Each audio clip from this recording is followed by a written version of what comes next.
पंडित मोहनलाल भड़ोली जी का आज पलवल के अंदर बहुत बड़ा स्वागत, अभिनंदन और कार्यकर्ताओं को मार्गदर्शन प्राप्त हुआ है। आज सभी पत्रकार भाइयों के साथ अब इनकी वार्ता होगी।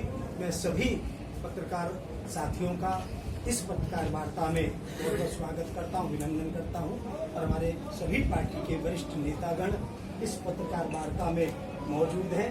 सभी के नाम आप सबकी जानकारी में नाम लूंगा, बहुत समय लगेगा। सभी पत्रकार साथियों का इस प्रेस वार्ता में बहुत बहुत स्वागत, अभिनंदन। आज ये पलवल जिले में जो मेरा पहला प्रवास था और इस प्रवास में आज सुबह से ही कई पब्लिक मीटिंग के प्रोग्राम थे, नागरिक अभिनंदन था और कार्यकर्ता के साथ, प्रमुख कार्यकर्ताओं के साथ बैठक भी रही।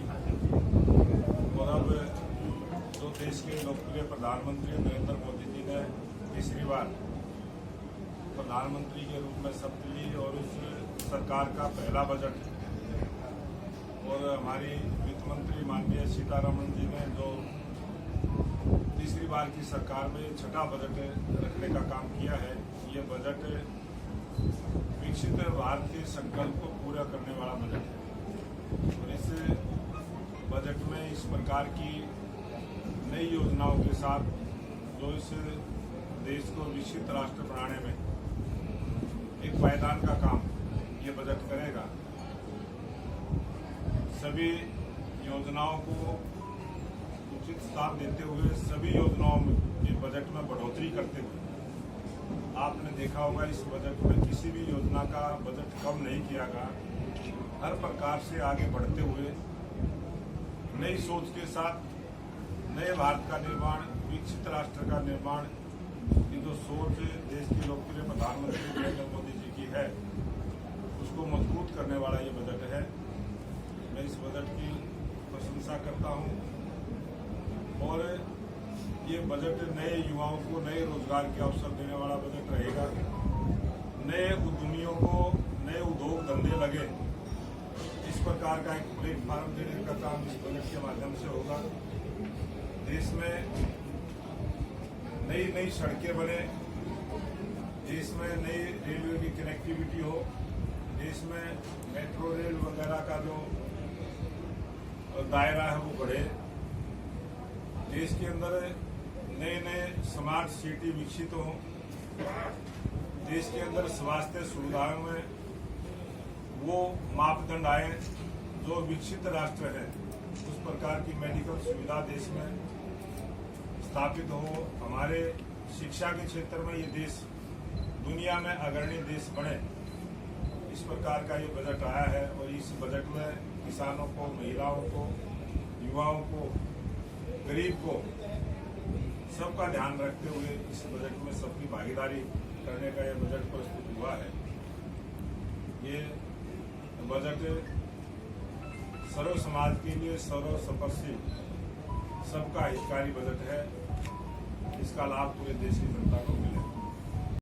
आपने कहा कि बजट आया है, लेकिन विपक्ष आरोप लगा रहा है कि हरियाणा को कुछ नहीं मिला, आंध्र प्रदेश को, बिहार को हजारों करोड़ रुपए मिले, लेकिन हरियाणा का एक शब्द नहीं है इस बजट। विपक्ष का जो सोचने का दायरा है और जो आरोप लगाने की उनकी नीति है, जब दिल्ली में कोई सड़क आएगी तो वो 75% हिस्सा ऐसा है जो हरियाणा से होकर आएगा। और आपने देखा है कि पूरे देश के अंदर सड़कें बनी है, लेकिन हरियाणा में उसकी बड़ी भागीदारी मिली है। उसका परिणाम है कि प्रत्येक जो नई सड़क बनी है हरियाणा से होकर गई है। कोई रेलवे का नई रेलवे लाइन लगी है तो वो हरियाणा से होकर गई है। और जब भी देश के अंदर आप आंकड़े उठा के देखेंगे, पूरे भारत के अंदर जो उद्योग धंधे बढ़े हैं वो हरियाणा में बढ़े हैं। रोजगार के नए अवसर हरियाणा में सबसे ज्यादा आए हैं। कभी पंजाब की तरफ जो झुकाव होता था, वही झुकाव आज हरियाणा की तरफ है। आज प्रत्येक प्रांत का व्यक्ति हरियाणा में आके व्यापार करना चाहता है। आज हरियाणा में एक ऐसी सरकार है जो कानून व्यवस्था को ठीक रखते हुए हरियाणा विकास की प्रगति के रास्ते पर आया है। और ये जो विकास के रास्ते पर हरियाणा आया है, ये है हमारी भारतीय जनता पार्टी की सरकार की सोच और उसकी पॉलिसी। बात कर रहे हो आप, विधायक यहाँ से विनोद भैया कल उनको गोली चलाने का प्रयास किया गया, यहाँ पे भी वो रंगदारी मांगी जाती है। ये इस प्रकार की जो घटनाएं होती हैं ये अचानक होती हैं, और जो भी इस प्रकार की वारदात होती है, कोई घटना घटती है, तुरंत उस पर एक्शन होता है, सख्ती के साथ निपटने का काम करता है। और जो रंगदारी मांगने की आपने बात करी है, अभी कुछ दिन पहले ही उन रंगदारी मांगने वालों के साथ कार्रवाई हुई है, वह आप सबके मीडिया के माध्यम से सब आपको जानकारी है। और पूरी मुस्तैदी के साथ कानून व्यवस्था हरियाणा प्रदेश में अच्छे से लागू है, अच्छे से पुलिस प्रशासन में मुस्तैद है, और कहीं कोई ढील होती है तो सख्ती के साथ उसको आदेश में किया। नायब सिंह की बात आपने की, सीपीएलओ के कर्मचारी 6,000 रुपए के वेतन में ये कह रहे कि हमारा शोषण हो रहा है सरकार में। ये बहुत सारे ऐसे काम है, सोशल काम है, बहुत सारे ऐसे पॉलिसी के तहत इस सरकार ने पॉलिसी बनाई, उसका मानदेय तय हुआ, उसी मानदेय को वो काम करते हैं। और हमारी सरकार सबको भलाई के लिए सोचने वाली सरकार है, इनका भी जो इनकी डिमांड है उसमें भी हम विचार करें। सर, अस्थायी कर्मचारियों को लेके 5 अगस्त को बैठक होने वाली है, तो क्या लगता है कि वाकई अस्थायी कर्मचारी को पक्का करने की सहमति हो जाएगी या फिर चुनाव को एक कमेटी हमारी सरकार ने बनाई है, उसमें 9 अधिकारी हैं, और उस पर कानूनी पहलुओं की राय लेके जो सरकार ने करना है वो हम करेंगे।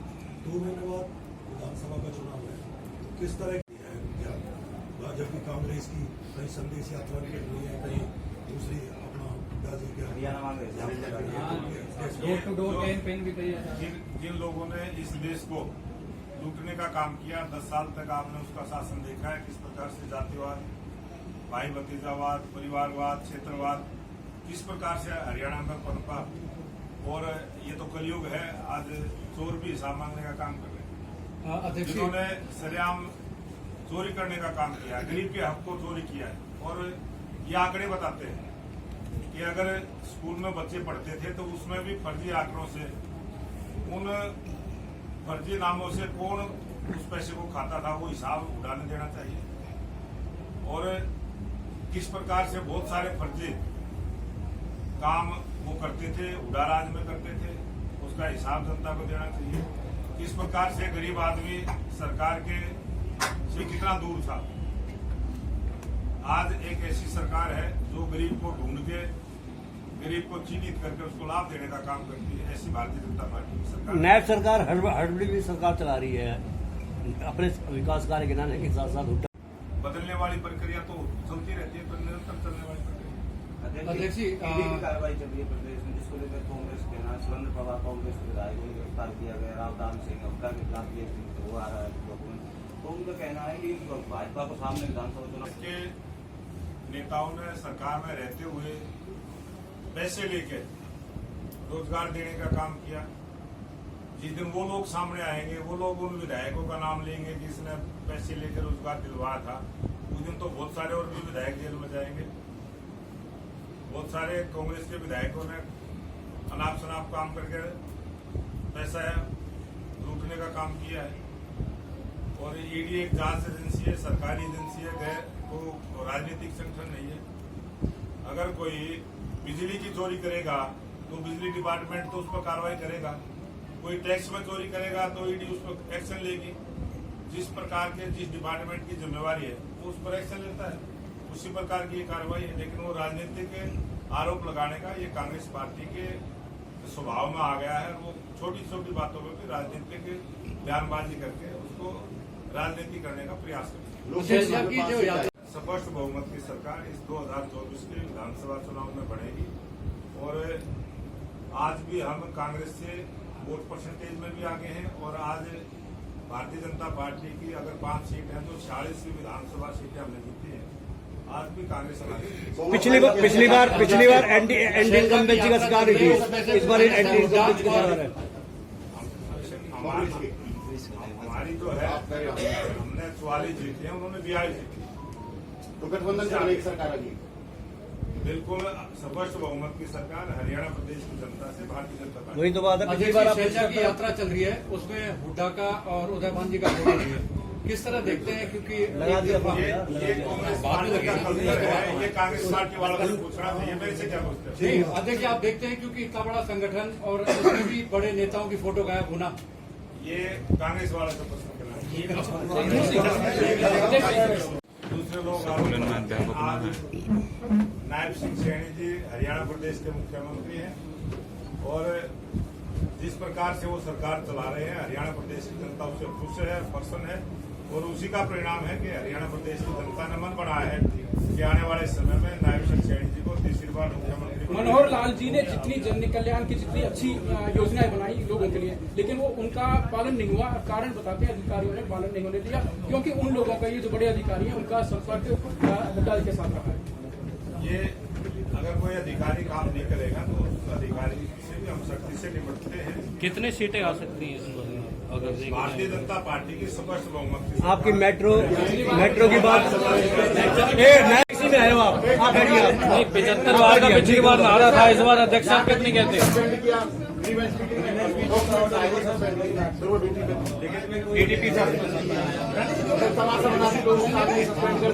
मेट्रो के पूछो ना, लोकल ट्रेन बंद है।